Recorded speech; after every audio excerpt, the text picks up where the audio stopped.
La campaña para las elecciones de octubre recién empieza, pero el candidato del Partido Nacional, Álvaro Delgado, ya dio a conocer quién será el titular del Ministerio de Economía en caso de llegar al gobierno. El designado para ese puesto clave es el economista Diego Labat, que hasta el mes pasado se desempeñó como presidente del Banco Central. Hablando en conferencia de prensa el miércoles pasado, Delgado dijo que Labat da certezas sobre la continuidad de la política económica liderada en este periodo por la actual ministra Azucena Arbeleche, que estaba sentado a su lado en la mesa. Para mí es un orgullo presentar a Diego Labat. Quiero agradecerle especialmente. Es un economista de renombre, que ha sido la cara visible de tener la inflación a los niveles más bajos en los últimos 18 años, pero a su vez ha trabajado en armonía con todo este equipo económico que nos llena de orgullo y que nos va a seguir respaldando, dándole a la gente la certeza que le vamos a estar cuidando cada peso, como hicimos hasta ahora. Empleo, desarrollo, inversión, certezas, tranquilidad, oportunidad de crecimiento.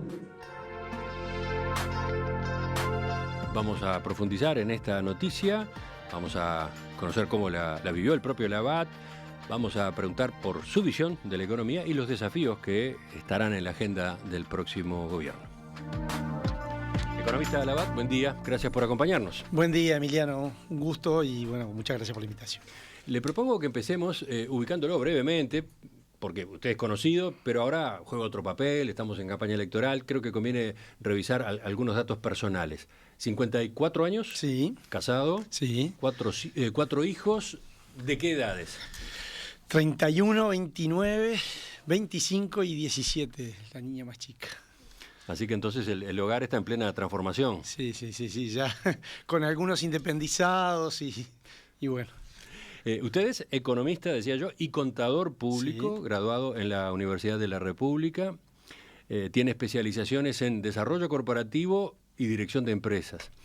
Además ha sido docente, ¿no?, por casi 2 décadas en la propia UDELAR y en universidades privadas. ¿Continúa con esa parte de la actividad? Prácticamente con muy poquita cosa, pero sigo teniendo un curso en la Universidad Católica ahora. Ajá. Curso cortito, pero lo mantengo. ¿Y ahora en campaña electoral también? Y bueno, sí, me toca segundo semestre, va a ser un curso bien corto, pero sí, con gusto. La docencia siempre me ha gustado, hace ya desde bastante más de 20 años a esta altura, y la verdad que siempre es bueno tener un poquito ahí de bajada a tierra. Usted dio el salto a la política en mayo 2015, ¿no? Tercer gobierno del Frente Amplio, cuando fue designado director de ANCAP por la oposición. Venía de una trayectoria larga, de más de 20 años, en el sector financiero privado, en los bancos ABN AMRO y Santander. ¿Por qué en aquel momento decidió pasarse al sector público en vez de quedarse en el privado? A ver, siempre tuve una militancia silenciosa, acompañando con algún apoyo técnico al Partido Nacional.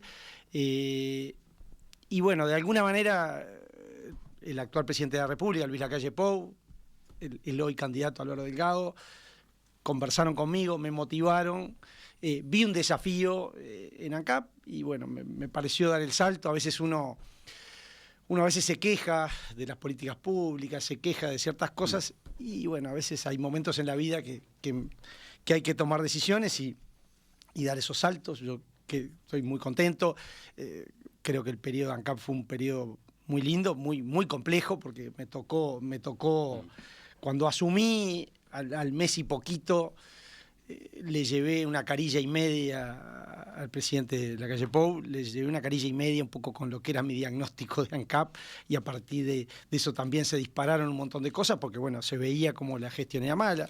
Bueno, después el periodo en el Banco Central con otra estabilidad, pero la verdad mi evaluación, muy contento de haber dado ese salto. Pero usted prefería el cargo que terminó ocupando ¿El Banco Central? ¿Ese era su objetivo, digamos, cuando decidió militar en política? No, nunca me planteé ese objetivo como objetivo. Yo sí creo que a mí me gustan los desafíos y bueno, cuando me han planteado los desafíos, los he asumido. Obviamente a veces hay algunos desafíos que a uno le plantean y que no los acepté, pero hay otros que sí, y estos con mucho gusto, y la verdad que, digo, para mí también la presencia del Banco Central, después de muchos años trabajando en el sistema financiero, fue un desafío bien importante, y bueno, traté de cosas que tenía en la cabeza irlas aplicando. Digamos. ¿Se considera un político o más bien un técnico? Yo creo que no hay esa diferencia. A ver, los 3,5 millones de uruguayos somos políticos, tenemos, a mí me gusta ahí esa posición hay una frase de Eva Ferreira que dice, ¿no?, que todos somos políticos, lo importante además es no ser solo político. Entonces yo creo que, no recuerdo ahora exactamente de memoria, pero yo creo que esa frase es bien importante. Es decir, y uno no es o solo político o solo técnico, importan las dos cosas. ¿Desde cuándo sabe que va a acompañar a Álvaro Delgado como jefe del futuro equipo económico en caso de ganar? No, bueno, ya hace tiempo que con Álvaro veníamos conversando, a veces los tiempos había que marcarlos y ver cuándo era el mejor momento. El mejor momento fue la semana pasada, encontramos que era adecuado incorporarme ahora a los equipos técnicos, coordinar la parte de economía y bueno, y estar activo en la campaña, cosa que en mi cargo en el Banco Central claramente no podía hacer. ¿Por qué Delgado dio a conocer su nombre tan temprano en la campaña? Bueno, yo creo que es importante para la economía que se viene marcar ciertas certezas. A mí me tocó en este periodo formar parte de un equipo que trabajó, como dijo Delgado el otro día, en armonía, en total coordinación. Nos juntábamos todos los lunes a las 9 de la mañana, primero con la ministra Orbeleche, con Isaac Alfie, después con Fernando Blanco, con una coordinación, yo diría, total. O sea, había, y acá yo creo que con esto a veces se marcan diferencias, durante estos 5 años o 4 años largos, un solo equipo económico, que sabía, cada uno de nosotros sabíamos los problemas del otro, las soluciones del otro, coordinábamos cosas, creo que eso se notó, y bueno, entonces creo que también es importante empezar a marcar esas cosas, ¿no? Yo creo que esta campaña tiene que ser una campaña donde cada uno de los candidatos vaya marcando qué cosas va a hacer, cómo lo va a hacer y con quiénes lo va a hacer. Entonces, bueno, creo que esto es parte de ir dando certezas y de ir marcando el camino de hacia dónde queremos ir. Sí, pero llamó la atención la fecha, ¿no? No es común que el ministro de Economía o el jefe del equipo económico se dé a conocer unas semanas después de las internas, ¿no? Sí, a ver, la idea fue eso, como yo decía, reforzar eso, dar certezas, marcar y bueno, en los próximos meses iremos marcando cuál va a ser la agenda, contando cuál va a ser la agenda, ¿no? Ese es un poco Y usted va a tener un lugar protagónico en ese sentido, ¿eh? Sí, a ver... ¿Cómo se imagina en la campaña? A ver, hoy hay un grupo de más de 40 personas trabajando en economía. Yo digo, es un grupo que tiene gente que ha estado en el gobierno, pero gente que no ha estado en este periodo de gobierno, gente que viene del sector privado, algunos que vienen de la academia directamente, con distintas edades, porque tenemos algunos chiquilines con mucho entusiasmo, gente con más experiencia. La verdad, es un equipo bárbaro, que tenemos un montón de propuestas que ya se plasmaron, estaban plasmadas en el programa de Álvaro Delgado, ahora en los próximos días en el programa del Partido Nacional, todo unido, y que nos va a permitir ir marcando una agenda de un montón de cosas que creo que son importantes. A ver, ¿por qué? En este periodo se hicieron un montón de cosas, como dice el eslogan de campaña, hay que ir por un segundo piso de transformaciones y un segundo piso de cosas para hacer y de medidas para tomar. Ahora en la campaña le va a tocar discutir de manera pública, abierta, con economistas del Frente Amplio, ¿no? Con varios economistas del Frente Amplio. Y quien ha sonado con más fuerza para ser ministro de Economía, si Yamandu Orsi gana, es Gabriel Odone. Entonces, una curiosidad, antes de seguir, ¿cómo es su relación con él? tengo una relación correcta, nos conocemos de hace tiempo, hemos trabajado en algunas cosas. Sobre todo me ha tocado, más que trabajado, me ha tocado compartir algunos estragos con él. Tengo una relación correcta con él. ¿Tiene coincidencias con O'Donnell desde el punto de vista económico? Yo digo que sí, con O'Donnell, no en todo seguramente, pero sí algunas coincidencias. Creo que en algunas no. Claramente, por ejemplo, él no con todo este proceso del descenso de la inflación, él creía que era una cosa que no era viable, eso así lo manifestó, pero yo diría que en algunas cosas sí hay coincidencias. Uh-huh. ¿En general hay coincidencias? ¿O en algunas cosas hay coincidencias? Yo digo que en general. En general. Por eso yo insisto que esta campaña seguramente lo que importe, porque yo lo decía el otro día en la campaña, en la presentación, lo que tenemos que tener cuidado es que esta campaña no sea decir yo estoy a favor del bien y en contra del mal, porque todos estamos a favor del bien y en contra del mal. Lo que pasa que va a haber que bajar a detalle cosas, bajar a detalle cómo las vamos a hacer, quiénes las van a hacer. Entonces, bueno, ahí capaz que es donde empiezan sí las discrepancias, pero sí con una visión de cómo tiene que ir la economía, yo creo que con O'Donnell vamos a coincidir en unas cuantas. Enseguida ya nos metemos en algunos temas. Seguimos en diálogo con el economista Diego Labat, en su carácter de futuro ministro de Economía en caso de que el Partido Nacional encabece el próximo gobierno.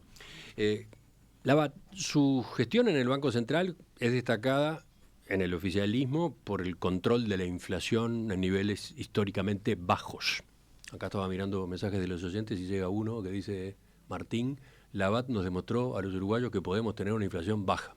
De los puntos más altos de esta administración, agrega el oyente. Vamos a ver algunos números. Desde junio del año pasado, la inflación está dentro del rango meta fijado por el Banco Central, que va de 3 a 6%. El valor mínimo se dio en abril ahora de este año, cuando fue 3,68. Pero desde ese momento ha ido subiendo y ahora en julio, acaba de conocerse el dato, fue 5,45. ¿Cuál es su expectativa para los próximos meses?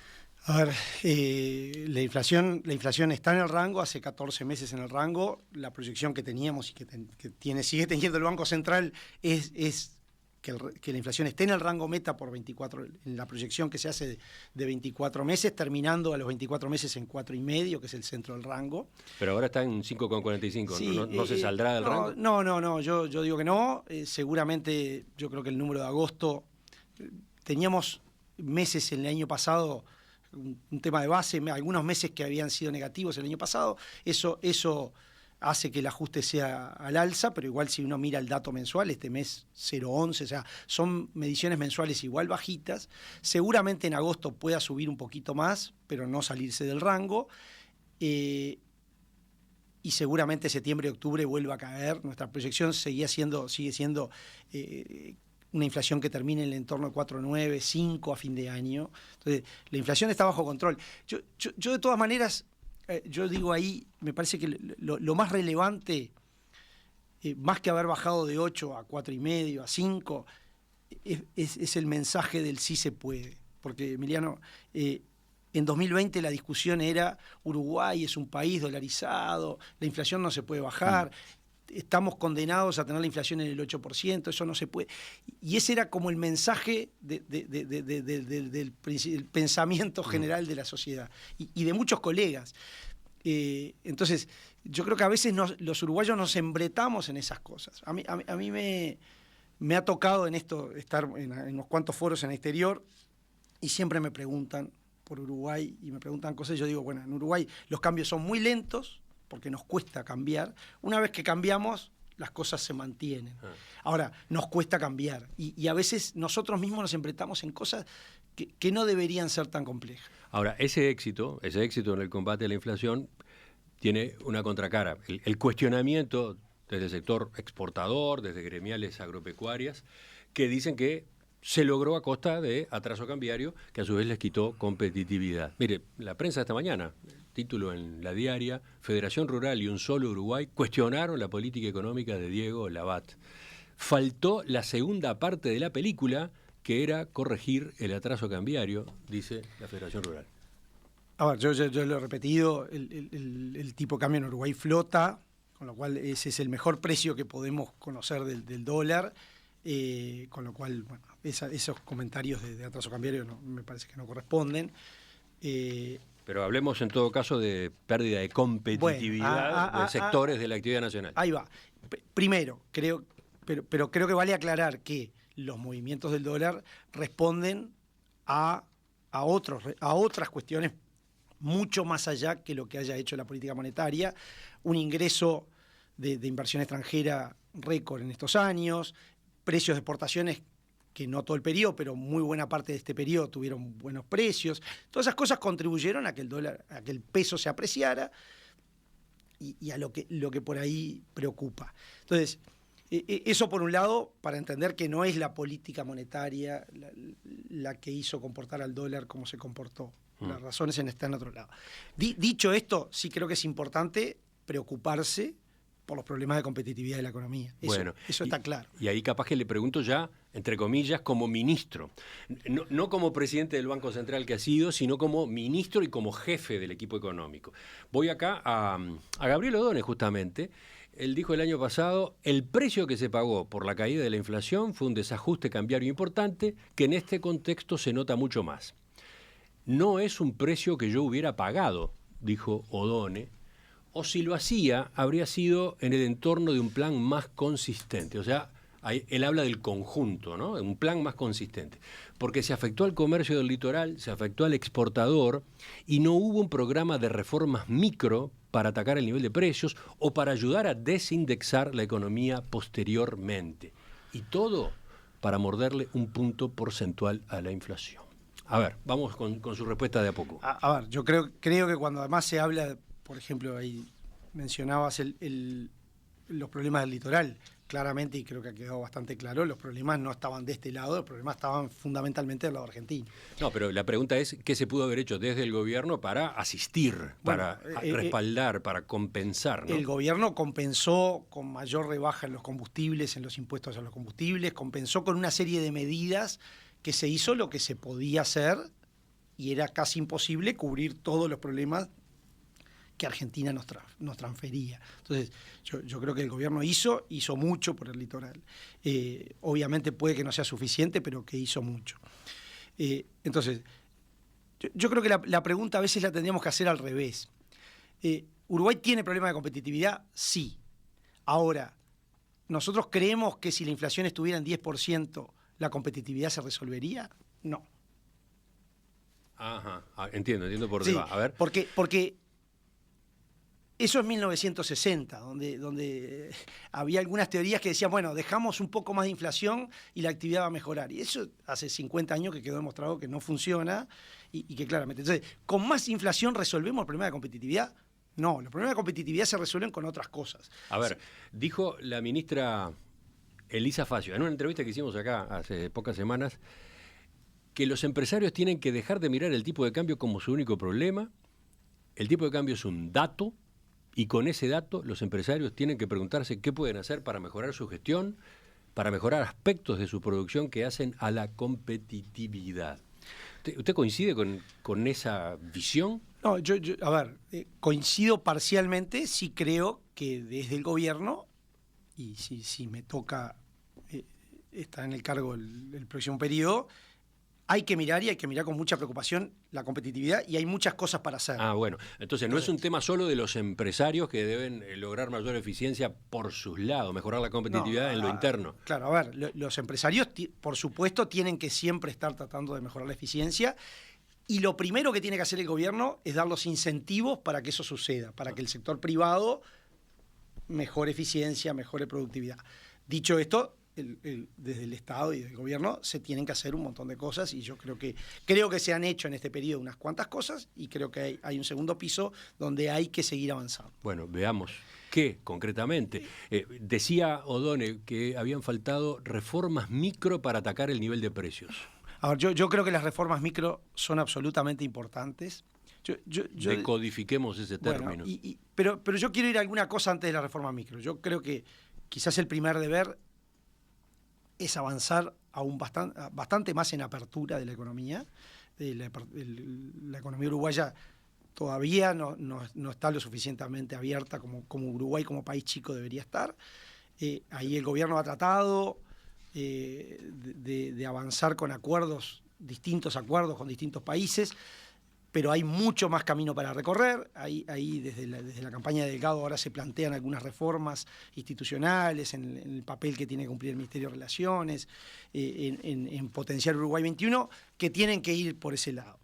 Pero, a ver, apertura, inserción internacional, ese es un frente. Ese es un frente por muchos lados, porque da acceso a los exportadores a nuevos mercados, pero también permite, por ejemplo, acceder a insumos intermedios más baratos para abaratar la producción nacional.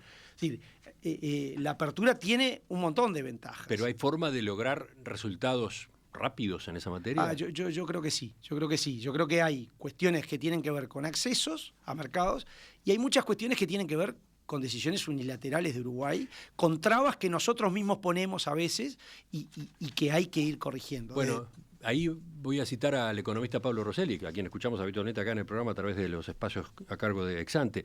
Él ha dicho que Uruguay sigue siendo una economía cerrada al mundo y que en este gobierno se pudo haber hecho más por la apertura, independientemente de las restricciones Mercosur, ¿no? Y entonces, tengo esta frase anotada de Pablo: nada sustantivo desde el Mercosur impedía a Uruguay eliminar la tasa consular o bajar aranceles externos no comunes aplanando las tarifas. O sea, Uruguay pudo unilateralmente mejorar la apertura, mejorar su propia apertura, ¿no? Sí, yo no tengo duda, creo que la tasa consular es una de las cosas que hay que poner arriba de la mesa. La tasa consular y algunos otros elementos arancelarios y no arancelarios. Ahí estaríamos facilitando importaciones, o mejor dicho, bajando el precio de importaciones, ¿no? Y bueno, por ejemplo. Entonces, yo qué sé, pero es enorme la cantidad de permisos, por poner un ejemplo,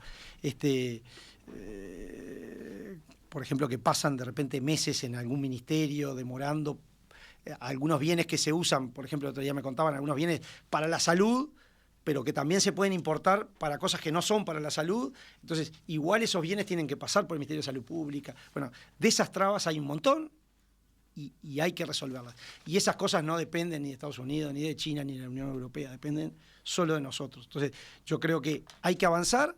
Creo que se han hecho un montón de avances en este periodo, pero creo que hay que seguir avanzando. De paso, le hago la pregunta obvia, porque se la van a hacer muchas veces en esta campaña. Ya que usted va a ser vocero en estos temas, sepa que esto le van a preguntar. Medidas como estas, ¿por qué no se tomaron? Estas que acabo de citar ahora, invocadas por Pablo Rosselli. ¿Por qué no se tomaron? ¿Por qué no se toman ahora, este mes, el mes que viene? Bueno, a ver, pero está bien, pero esa pregunta es verdad. Todo se podría tomar, se podría haber tomado el gobierno anterior o el otro. A ver, uno va teniendo aprendizajes, va resolviendo problemas, esos problemas a veces permiten que salgan a flote otros. Que bueno, y que se van resolviendo. Entonces yo creo que... Pero a ver, ¿está de por medio de lo fiscal, por ejemplo? Y bueno, lo fiscal yo creo que es una cuestión. O sea, ahora hablaremos del déficit fiscal, pero digo, medidas como estas no se tomaron porque esa recaudación se necesita.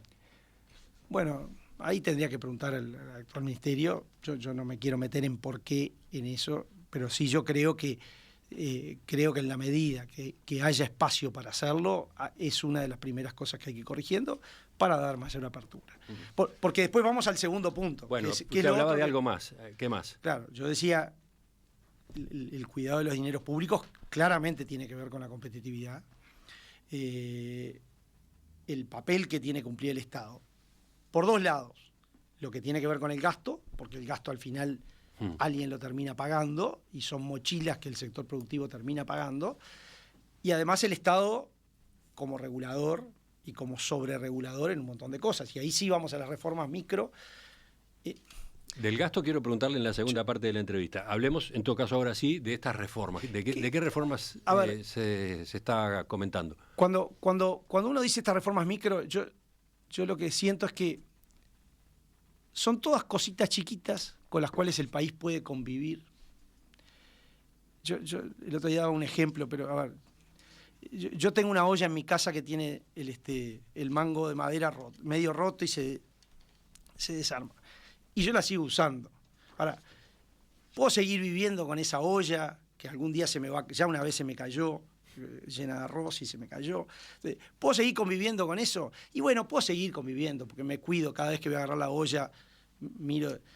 Ahora, cuando uno tiene 1000 ollas de esas y 1000 cosas que andan más o menos, esas reformas micro que parece que no hacen ruido, hacen mucho ruido. Entonces, cuando uno va a la economía real, se empieza a encontrar con cosas y cositas que trancan. Ejemplos. Ejemplo, a ver, conocido mío en Las Piedras, se pone a fabricar limoncello, consigue que un supermercado en Montevideo le compre. Imagínense la producción de limoncello, el tamaño. Bueno, en Montevideo se le exige tener un depósito en Montevideo, cuando la producción está en Las Piedras, no precisa tener un depósito en Montevideo. Pero esas son las reglamentaciones. Y de esas podemos encontrar, me pasó en el propio Banco Central. Es decir, hicimos una reingeniería de todos los procesos de autorizaciones en el banco y nos encontramos que seguíamos pidiendo en 2023 o 2024 que toda la información al Banco Central se tenía que mandar en un CD, con respaldo en un CD, cuando hoy las computadoras no tienen CD. Y podría nombrar cientos de ejemplos a lo largo. ¿Derogaron eso? ¿Qué? No, eso ya lo derogamos, ¿Cuándo fue? No, eso fue el principio del 23. Ajá. Ya está, eso no rige más. A ver, pero, de esas cosas hay cientos. Ahora, ¿por qué pasan? Yo digo... ¿Otro ejemplo que suene más significativo, que suene más relevante, de mayor peso? A ver. Pero, a ver, yo digo, muchas de estas cosas tienen que ver con la indiferencia, con cierta desidia. Bueno, es así. Algunos están muy cómodos, porque a veces es más fácil seguir haciendo lo mismo. A veces porque algunos pueden querer, digamos, de alguna manera aprovechan esa situación. Voy a dar otro ejemplo de una medida que tomamos en el banco el 2021. El mercado del dólar justamente opera de 10 a 4 de la tarde. Ustedes lo anuncian al otro día. Pero de 10 a 4 de la tarde era un secreto total saber el precio de cuánto se estaba operando. Hasta las 4 no se sabía. Nosotros sacamos una norma obligando al mercado de cambios, a la BEPSA, a que con bolsa electrónica, con 10 minutos de rezago, publica la información. Está en línea y uno entra a la web. ¿Eso qué permite? Y bueno, mejora un mercado, porque hace que todos los demás participantes, los que no están directamente conectados, sepan cuánto está valiendo el dólar a las 11:15 de la mañana. Entonces, ese tipo de cosas necesitamos cambiar miles de esas. Como dije, y eso repercute efectivamente y no tenga duda. en hacer la economía uruguaya más barata. Yo no tengo duda. ¿Contribuye a bajar costos? Bueno, no tengo duda. Eso, por ejemplo, con la Unión de Exportadores lo hemos conversado mucho. Eso notoriamente mejoró porque mejora el poder de negociación que tienen todos los consumidores con quien les presta ese servicio, que tenía un dato guardado. Y yo digo, ese tipo de cosas hay cientos. Entonces, cada una chiquita no tiene demasiado efecto. Ahora, cuando uno suma muchos... podría seguir. Yo voy a dar otro ejemplo que creo que ahí uno tiene y uno mide, el mercado de combustibles, del cual me tocó estar cerca. La reforma que se hizo en este periodo de gobierno no fue la ideal, capaz que a mí me hubiera gustado ir un poco más. La reforma que se incluyó en la LUC, en la Ley de Urgente Consideración. Claro. El programa del Partido Nacional se promovía la libre importación, no se consiguieron los votos, pero sí se hizo una reforma que permite que la nafta se venda al precio de paridad de importación. Si ustedes miran los últimos 4 años, el precio del gasoil y de la nafta han estado al nivel de la paridad de importación. 1 peso más, 1 peso menos, 2 pesos más. Y ahí, hace 9 años, o 8 años, en 2016... el gasoil estaba 16 pesos arriba de la paridad de importación. Entonces, pero igual siguen siendo combustibles caros. Siguen siendo combustibles caros y ahí hay un desafío de seguir. Por eso digo, esto yo creo que fue una reforma de primera generación y hay que seguir pensando en más cosas. Y ahí hay varios factores, pero uno de ellos, los impuestos. Los impuestos son una, no hay duda. Impuestos son una, no hay duda. Y ese terreno es espeso, es pantanoso. A ver, el terreno es espeso, pero... A ver, ¿quién baja los impuestos a los combustibles? ¿Quién puede tomar esa decisión? Se tomó una primera medida en este gobierno que fue el transformar la mitad del IMESI en impuesto a las emisiones. Y eso permitiría que en la medida que ANCAP mejore la calidad de su combustible, el impuesto debería empezar a bajar. Pero hoy claramente no bajó. Yo lo que digo es, después está la otra pata, que es la que hablábamos de la de responsabilidad fiscal, de la cual no nos tenemos que mover ni un centímetro. Ahora hablamos de eso. Claro, Ahora hablamos específicamente de eso. Porque, entonces, bueno, acá hay claro, una restricción. Hay una restricción importante. Hoy hay una restricción. Ahí es donde, en la medida que después haya espacios, habrá que buscar. Entonces, con los impuestos no es fácil bajar en el caso de los combustibles. ¿Por qué otros lados se puede bajar costos? No, bueno, en la eficiencia de toda la cadena. Yo creo que hay algunas, o hay unas cuantas acciones que se han ido tomando. Por ejemplo, en este periodo también se dieron mayor cantidad de licencias. Esas cosas deberían ir de a poco promoviendo un poco más de competencia. Y mejorando precios. Como decía, hoy estamos en la paridad de importación, ¿no? Entonces ya eso es no menor.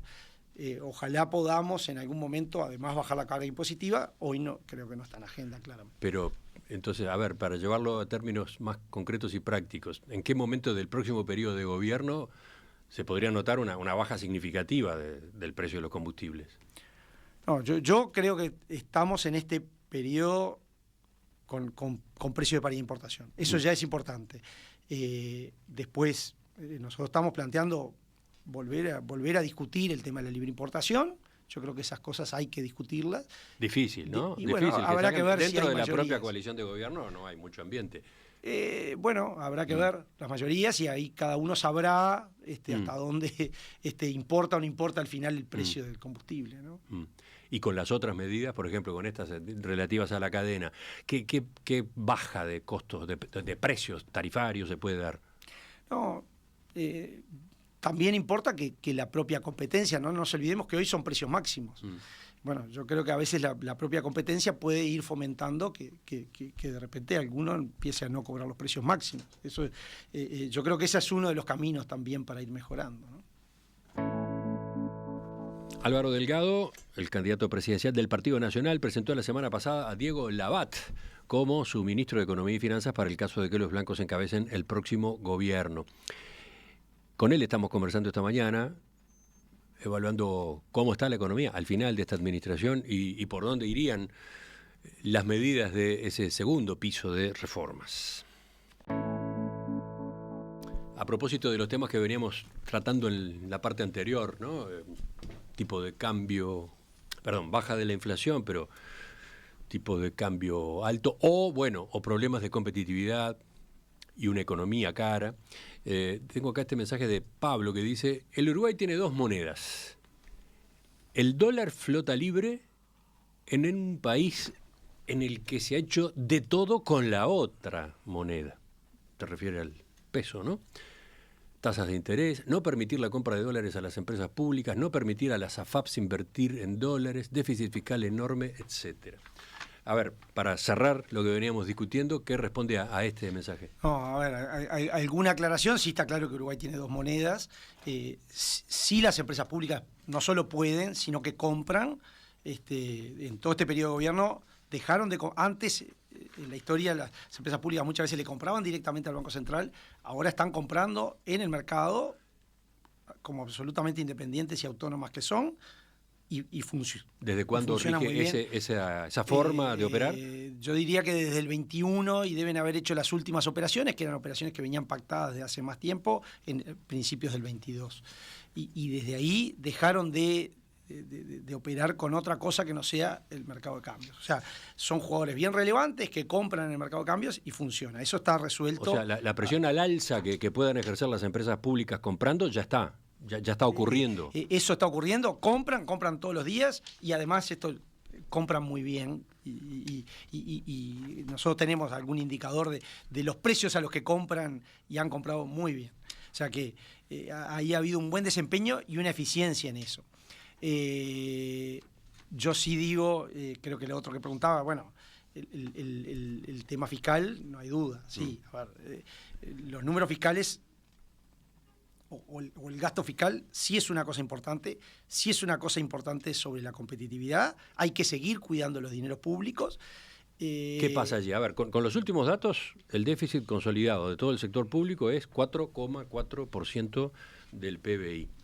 El último informe de Exante, de la consultora Exante, señalaba que puede haber algunos factores transitorios que vayan a revertirse y que permitan que el déficit finalice el gobierno un poco más abajo, pero los datos son inequívocos. Un deterioro fiscal importante. ¿Qué lectura hace usted desde adentro del equipo económico que acaba de integrar y ahora como responsable de la economía en un eventual gobierno del Partido Nacional?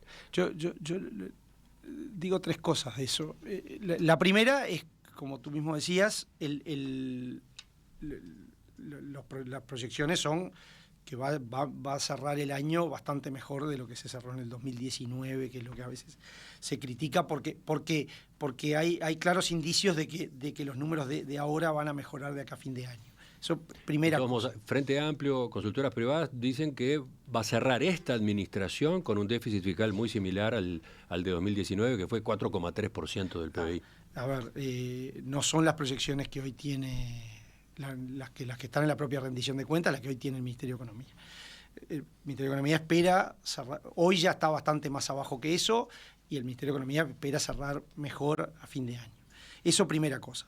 Segunda cosa, hay un dato que uno no puede obviar, es ahora estamos con una regla fiscal, con un compromiso bien claro, una regla fiscal bien diseñada, que seguramente pueda ser mejorada, pero muy bien diseñada, que se ha cumplido y que se ha mantenido dentro de eso. Esa institucionalidad... Se ha cumplido con matices, ¿no? El propio Consejo Fiscal Asesor marca: nuestra regla fiscal tiene 3 pilares, un tope para el endeudamiento que puede tomar el gobierno, un tope para el ritmo al que puede crecer el gasto de la administración central y una meta de resultado fiscal estructural. Las últimas dos, todo indica, serán incumplidas. Bueno, pero está bien, pero lo que importa es que a partir de que pueda haber una amenaza de incumplimiento, se reacciona, y ya se ha reaccionado, y por eso también los números vienen mejorando. Entonces, yo creo que justamente esa es la virtud de la regla.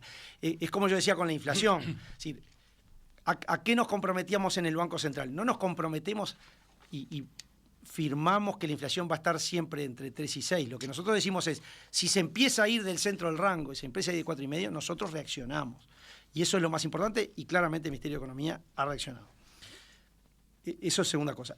Y hay un tercer elemento que para mí es bastante clave en toda esta discusión, que es la situación de la economía en 2019 y la situación de la economía en 2024. O sea, en 2019 nosotros teníamos una economía cayendo con 2 años de caída de empleo, con salario planchado, con un montón de cosas, y ahora tenemos una economía creciendo y bien sana.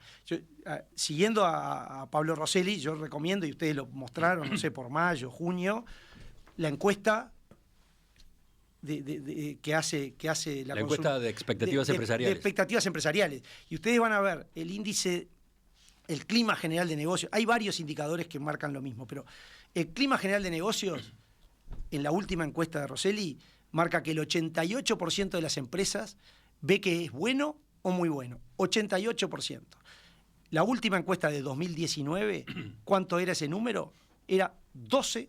O sea, solo el 12% de las empresas veían el clima de negocios bueno o muy bueno. Entonces, a ver, nosotros, una de las cosas que yo creo que en Uruguay tenemos que de a poquito ir cambiando la cabeza es que más que mirar hacia atrás, siempre tenemos que mirar hacia adelante. Los indicadores de la economía más relevantes para mirar son los indicadores de confianza, los indicadores de cómo están los agentes mirando hacia adelante.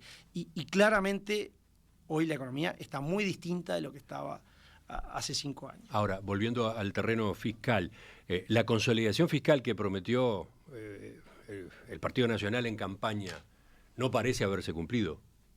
El nivel de consolidación. No. ¿Qué pasó? No, pero yo creo que sí se ha cumplido, porque entre otras cosas, es lo que yo decía, los números están mejorando, además que hay algunos números, algunas cosas que sí pasaron solo este año y no necesariamente van a pasar. Yo por eso digo, a mí obviamente puede haber dos opiniones. Yo creo que claramente la situación y la responsabilidad fiscal es bastante distinta de lo que era en periodos anteriores. Es decir, que pasa por la regla, pero pasa por haber encapsulado y dejado bien claro lo que se gastaba en el COVID, lo que se gastó en situaciones de emergencia. Es decir, ha habido y hay un cuidado extremo de los recursos públicos.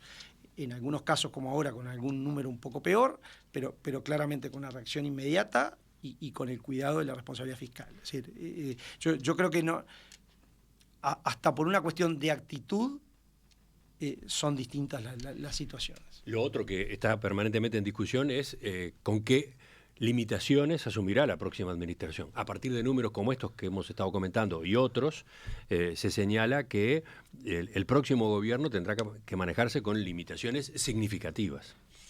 Pero en una mucho mejor situación que hace 5 años.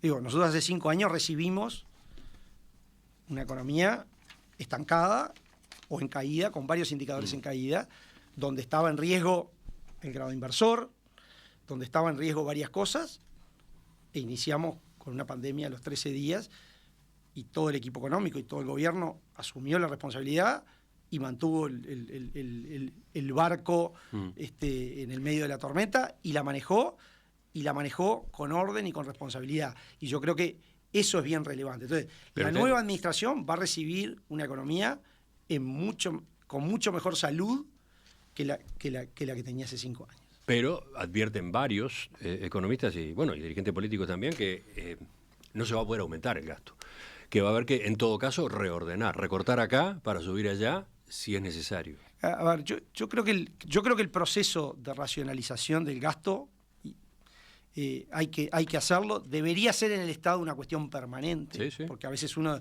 de los vicios es se deja de hacer una cosa, se hace la otra y el organismo que hacía la primera sigue funcionando. Bueno, ese reordenamiento va a haber que seguirlo haciendo y claramente hay que corregir cosas.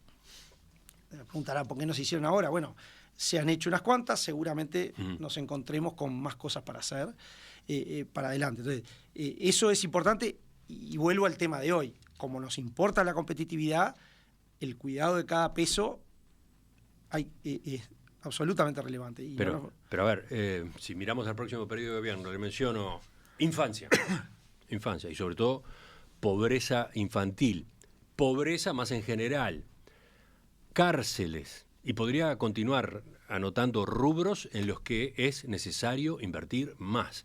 Entonces... A mí me gusta, y perdón que hago la digresión, pero me gusta ver la economía como con 3 patas. Yo digo, lo primero, y que por suerte en Uruguay, y creo que más con este gobierno quedó bien claro, es una economía ordenada. ¿Sí? Es mantener las reglas de juego, inflación baja, responsabilidad fiscal. Eso es una economía ordenada. Tenemos una segunda pata que nos importa y que yo creo que va a ser bien importante en la agenda de los próximos 5 años, que es una economía competitiva, una economía que da espacio para que el país crezca.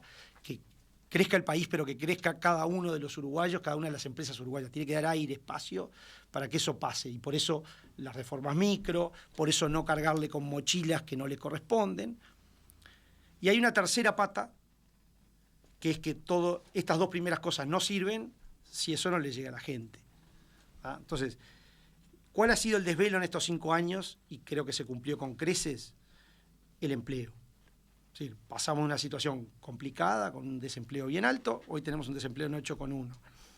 Tenemos el nivel de empleo en el nivel más alto en 10 años. Ese ha sido eso. Pero no solo eso, porque, a ver, se pudieron hacer políticas sociales, no sé, desde el Hospital del Cerro, una cosa que para mí es absolutamente relevante, como la universidad en los edificios de la universidad en Paysandú, y podría seguir. Entonces, la economía tiene que también llegar a la gente. Entonces, sin las 3 patas, y tienen que estar las 3 siempre, es importante. Ahora, con los adecuados equilibrios, y iremos haciendo toda la inversión social que corresponda, y ahí ustedes saben que uno de los pilares de la inversión social para el próximo periodo en el programa del Partido Nacional es el apoyo a primera infancia, con un presupuesto récord de $200 millones. ¿Por qué? Porque de alguna manera los números de pobreza claramente están estancados hace mucho tiempo, no de este periodo, ya hace 10 años. Entonces, es importante atacar, yo digo de una manera distinta. Yo creo que cuando uno ve que los resultados no mejoran, hay que atacar de manera distinta. Entonces, uno de los pilares es el programa de primera infancia. Estamos trabajando también en algunos incentivos, por ejemplo, para fomentar una mayor tasa de egreso de la educación secundaria. Yo creo que por ahí pasan esas cosas para que la economía de alguna manera llegue a la gente, llegue al bienestar de la gente. Entonces, tenemos que tener las tres patas siempre en equilibrio y con cuidado. Ahora, por eso decía, desordenando la economía, ¿conseguimos algo? No conseguimos nada.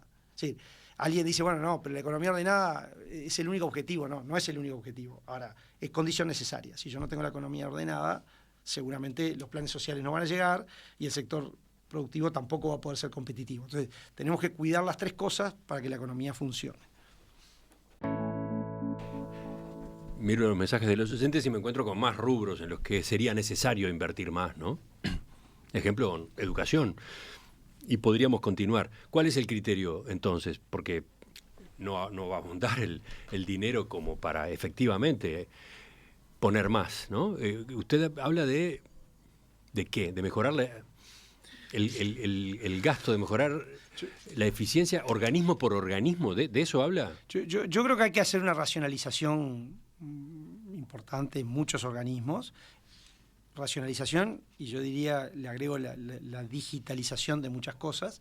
En este periodo se creó la AMEP, la Agencia de Monitoreo de Políticas Públicas, Monitoreo y Evaluación de Políticas Públicas, que ha hecho un montón de cosas. Por poner un ejemplo, modificaron los software de todos los ministerios de gestión humana.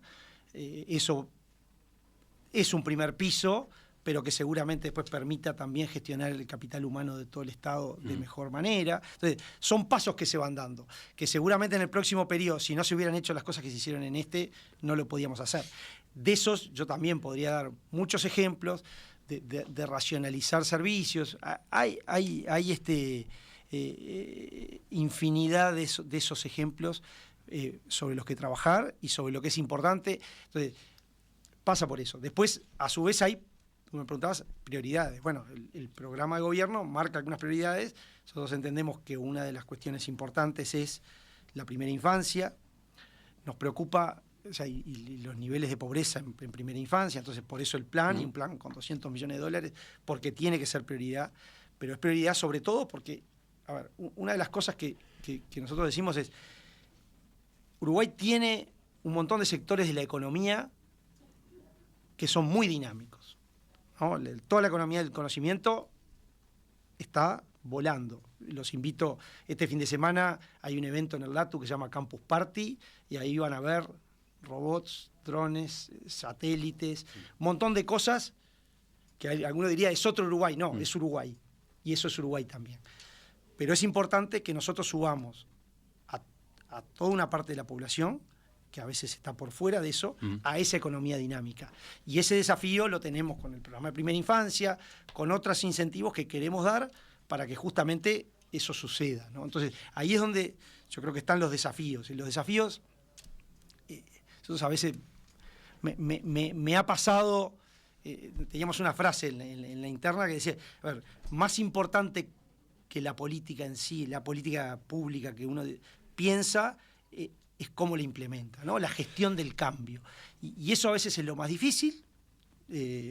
Como todo, yo me siento que hice un montón de cambios en el Banco Central, seguramente en otros no me fue tan bien, pero lo importante es la gestión del cambio. Y eso creo que es el gran desafío que tiene el Estado uruguayo en los próximos 5 años. Otro oyente destaca, Delgado anunció categóricamente que no va a subir impuestos. ¿Puede asegurarse algo así? ¿Es responsable asegurar algo así sin poner ningún tipo de condicionalidades, sin abrir ningún tipo de paraguas? Yo por dos cosas. Primero, porque creo que claramente no es necesario. Segundo, porque yo creo que el sector productivo no soporta más carga fiscal. Justamente la carga fiscal hoy en Uruguay es alta. Es más baja que algunos países desarrollados, pero es alta para la región. Y entonces hay que ser cuidadoso con seguir cargando eso. Pero además, y esto también son esos aprendizajes de la práctica, yo estoy convencido que si uno aumenta los impuestos, automáticamente después aparece el gasto adicional al que se van esos impuestos y al final termina en una cuestión sin parar. Entonces yo creo que es preferible mantener los impuestos y promover la autoridad, promover el gasto, y el gasto se tiene que adaptar, de nuevo, con responsabilidad fiscal. Eso está fuera de discusión. Es decir, los niveles de responsabilidad fiscal son los que son los que están planteados en la regla y son los que el próximo gobierno se va a comprometer a cumplir. Dicho esto, eso sin más impuestos. Ese mensaje es bien claro. Y la última, Azucena Arbeleche. Usted, en caso de que triunfe el Partido Nacional, va a suceder a Azucena Arbeleche al frente del equipo económico. ¿Y ella? A ver, lo primero que Azucena tiene que hacer es que tiene que terminar este periodo, que termina el 1 de marzo. Yo creo que ha hecho un brillante ministerio. Ha sido una ministra que tuvo la sensibilidad justamente para en momentos complicados tener los recursos, ahorró cuando tenía que ahorrar, que fue lo que permitió que siempre hubiera recursos, porque hubo recursos en la pandemia, hubo recursos para asistir a los productores en la sequía, hubo recursos cada vez que fue necesario, pero eso no es casualidad, eso fue porque se trabajó y se ahorró y se cuidó de los dineros en forma previa. Entonces, creo que ha hecho una gran gestión y la tiene que cumplir de acá el 1 de marzo, porque el país sigue, hasta el 1 de marzo, el país sigue funcionando. A veces las elecciones nos llevan a otro lugar, pero el país sigue. Después el tiempo dirá y Azucena Arbeleche responderá dónde está. Yo lo que sí puedo decir es que con Azucena hemos trabajado, como yo dije el otro día, de taquito. ¿Va a estar en el equipo económico, si usted es ministro? Ella es parte del equipo económico en el lugar y estará en el lugar que tenga que estar, donde ella defina. Y no me quiero puede ser más concreto. No voy a ser más concreto. Eso lo define ella. Lo importante es que además, yo digo, no puede estar pensando porque ella tiene su cabeza en el ministerio y así es lo que corresponde. Diego Labat, economista, contador público, gracias por acompañarnos esta mañana. Muchas gracias, Emiliano. Un gusto estar por acá.